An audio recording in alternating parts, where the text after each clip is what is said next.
नमस्कार, बहुत बहुत स्वागत है आपका जीवांजलि में। आपके साथ मैं हूं अभिलाषा पाठक। अगर आपकी ढैया चल रही है या फिर साढ़े साती, तो आप बहुत ही परेशान होंगे या आपको ये लग रहा होगा कि अब तो जैसे सब कुछ खत्म होने वाला है।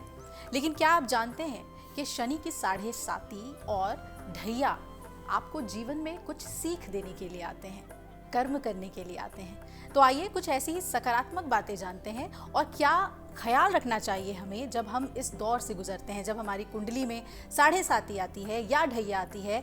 ये हम समझेंगे और इसे समझाने के लिए जो शख्स मेरे साथ बैठे हैं, जो व्यक्तित्व मेरे साथ है, उनसे बेहतर कोई नहीं हो सकता। आचार्य श्री अनिल वत्स जी, बहुत बहुत स्वागत है आचार्य जी आपका। तो आज जो हमने विषय लिया है वो सबको डराने वाला है। ढैया से लोग परेशान, कुछ भी गड़बड़ हुआ, मेरी तो साढ़े साती चल रही है, मैं तो पनौती हो गया हूँ। तो आज हमने शनि की साढ़े साती ली है और हम में से कई लोग हैं जो गुजर रहे हैं ढैया और साढ़े साती से। तो सबसे पहले यही बताइए कि साढ़े साती क्या है, ढैया क्या है, पनौती क्या है? बहुत अच्छी बातें कही आपने, जानना भी चाहिए। दरअसल शनि कोई कष्ट नहीं दे रहे आपको।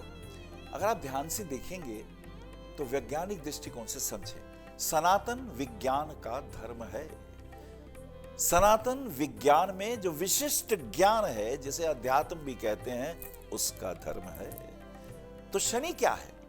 सूर्य के एक बाहर की तरफ के ग्रह हैं, एक भीतर की तरफ के ग्रह। जो सूर्य के बिल्कुल नजदीक चल रहे हैं वो बुध चल रहे हैं। फिर उसके थोड़ा सा अगर हम पास चले जाएं, बुध के पास शुक्र आ गए, ये पृथ्वी आ गई, ये चंद्रमा आ गया और चंद्रमा के चारों तरफ राहु शनि आ गए। एक ग्रुप तो ये है, इसे आंतरिक ग्रुप कहते हैं। एक बहिर्ग्रुप है।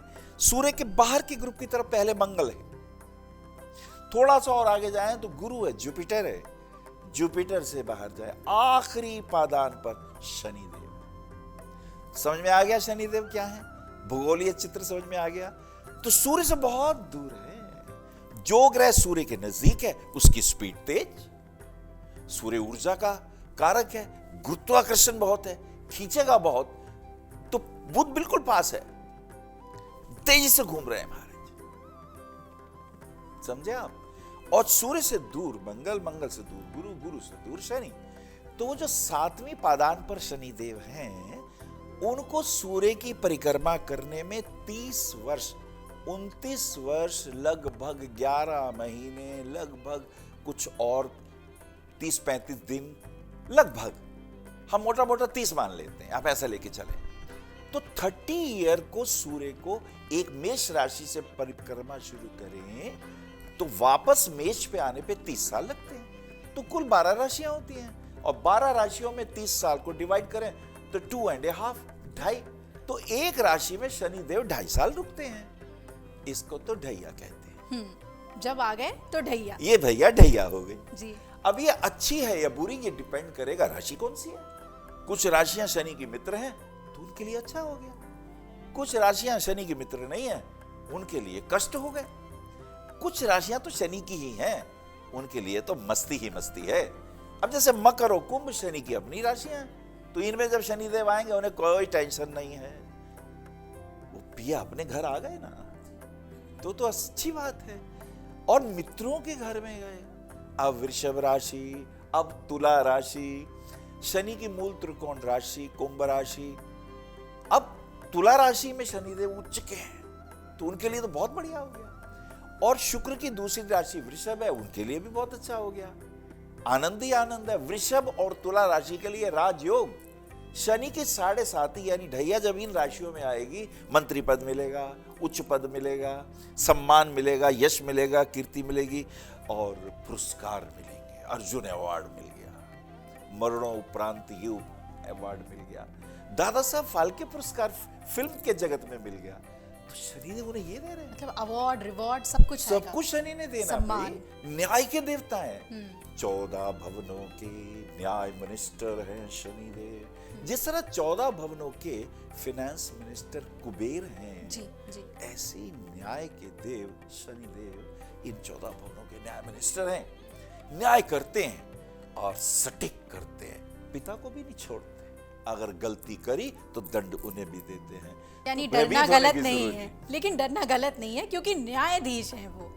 कर्म सही रखिए। स्वभावतः जो व्यक्ति कानून हाथ में लेगा वो डरे। जो व्यक्ति दूसरे को दुख देगा, छल देगा, पीड़ा देगा, झूठ बोलेगा, चुगली करेगा, निंदा करेगा बेकार की बातों में, तो सबसे पहली बात उसकी जन्म पत्री के अपने पुण्य नष्ट हो जाते हैं। जन्म पत्री के आपके पुण्य नष्ट होते हैं जब आप दूसरे की निंदा करते हैं, चुगली करते हैं, और आपके जो अशुभ ग्रह हैं वो जागृत हो जाते हैं और भी उन्हें बल मिलता है। तो भैया क्यों करो।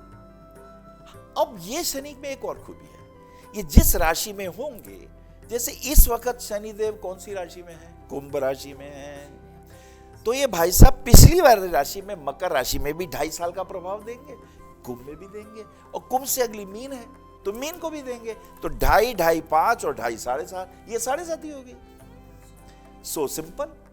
शनिदेव अकेले नहीं है, वो पिछला और अगाड़ी दोनों पे कमांड रखते हैं। मुझे कहते हैं सबल, मैं जा रहा हूं छोड़ के, तमीज से रहना। और अगली वाली को कहते हैं सुन, तेरे सिर पे आ रहा हूं मैं। तो जिस पे 2.5 साल के लिए आते हैं उसके सिर पे आते हैं, उसका दिमाग खराब होने लगता है, वो उग्र हो जाता है, वो निंदा करता है, वो गुरु इतनी ऊंचाइयों पर पहुंच के भी पर निंदा करता है, चुगली करता है, उसके वश में नहीं रहता, क्रोध आने लगता है, हिंसा करने लगता है, दूसरे का अपमान करने लगता है। और जो 20 की राशि में आ जाए, जहां 5 वर्ष का प्रभाव दिखाएंगे, समझ गए ना आप? तो जहां 5 वर्ष का प्रभाव, अब जो पिछली राशि है उस पर 2.5 साल रह गए, जो 20 की राशि है उसमें 5 साल, 2.5 और 2.5, 5 उसके हृदय पे आते हैं।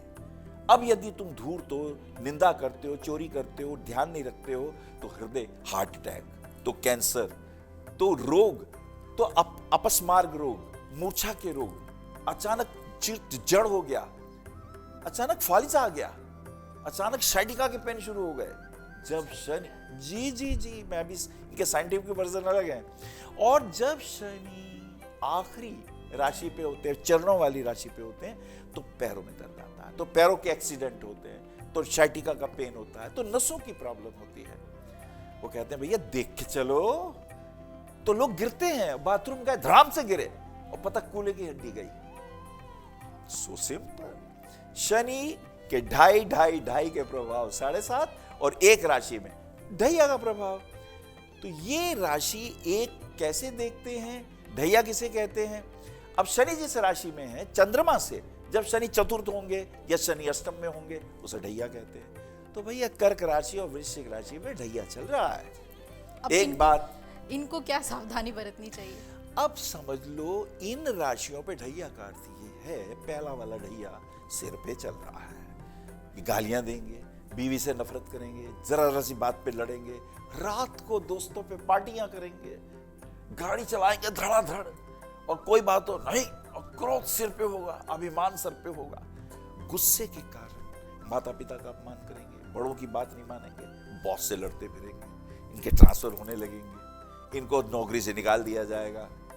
अत्यधिक क्रोध के कारण, वाणी पर संयम रखने के कारण बहुत से नुकसान होते हैं। भगवान कृष्ण गीता में कहते हैं क्रोधात भवति सम्मोह। अत्यधिक क्रोध करने से व्यक्ति की बुद्धि मूढ़ होती है, और बुद्धि मूढ़ होने से क्या होता है? स्मृति नाशः। तो बुद्धि का, स्मृति का नाश होता है। स्मृति नाश से क्या होता है? आप आरोग्यहीन हो जाते हैं, बीमार होने लगते हैं, और बीमार होने लग गए तो फिर हॉस्पिटलों में पहुंच गए तो डॉक्टर 25-30 लाख का बिल अलग बनाएंगे, और वहां से जब वापस लौटेंगे सीधे शमशान के मार्ग पे जाएंगे।